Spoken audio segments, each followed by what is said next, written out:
أنا الدكتور راتافيندرا كوسجي، استشاري الأول في جراحة الميكروسكوب وأمراض الذكورة والمسالك البولية وإخصائي الطب الجنسي في مستشفى أبولو جوبلي هيلز حيدر أباد.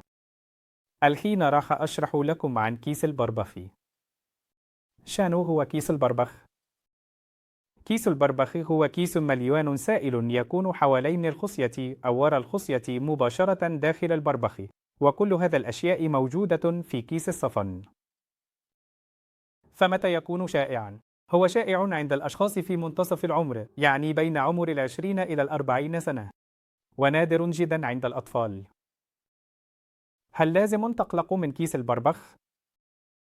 في أغلب الأحيان، أكياس البربخ تكون حميدة، يعني مو سرطانية. ما في داعي للقلق من هذا الأكياس. فشلون نقدر نشخص هذا الأكياس؟ إذا كان الكيس صغير جدا، ممكن نكتشفه بالصدفة أثناء الفحص السريري، أو إذا سويت أشعة موجات فوق صوتية للخصية لأي سبب ثاني ممكن يبين الكيس. وأحيانا أثناء الفحص الذاتي، أو إذا كان الكيس كبيرا، تقدر تحس بنفسك بوجود كتلة في كيس الصفن. فهذا هي الطرق الشائعة اللي نقدر نكتشف فيها هذا الأكياس. بس متى لازم تروح للطبيب عشان هذا الأكياس البربخية؟ إذا كان الكيس كبير وأيد، أو إذا كان يسبب لك إزعاج أو ألم في كيس الصفن، أو فيه ألم عند الفحص، في هذا الحالات لازم تراجع الطبيب. شلون نعالج هذا الحالات؟ إذا كان الكيس صغير جدا ما يحتاج تسوي شيء، بس لازم تتابع بشكل منتظم كل 6 شهور إلى سنة عشان نشوف إذا الكيس قاعد يكبر أو ثابت على حجمه. فإذا كان الكيس يسبب لك أعراضا أو يوجعك، خصوصا إذا كان كبيرا، أفضل علاج انسهال حالة هو إزالة الكيس البربخي عن طريق الجراحة الميكروسكوبية، وهذا اللي نسميه استئصال كيس البربخ.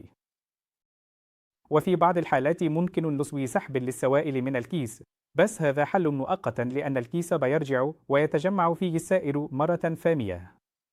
بعض الناس يقترحون علاج التصلب، لكن هذا مو العلاج المثالي، لأن لما نسوي التصلب ممكن يصير ضرر في البربخ. هل أكياس البربخ ممكن تسبب عقم؟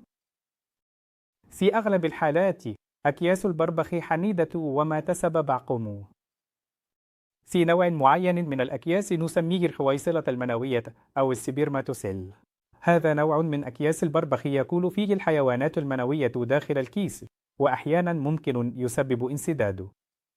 غير هذه حالة، أكياس البربخ نفسها ما لها علاقة بأي مشاكل في الخصوبة.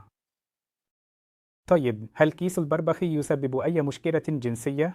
لا. سؤال ثاني، كيس البربخ هل هو سرطان في الخصية؟ لا، هذا الموضوع واضح جدا. أكياس البربخ حميدة، ما في داعي للقلق، لكن إذا كان الكيس كبير أو يسبب لك ألم، لازم تراجع طبيب المسالك البولية أو طبيب الذكورة عشان الفحص وتقييم أكثر. شكرا لك. جميل.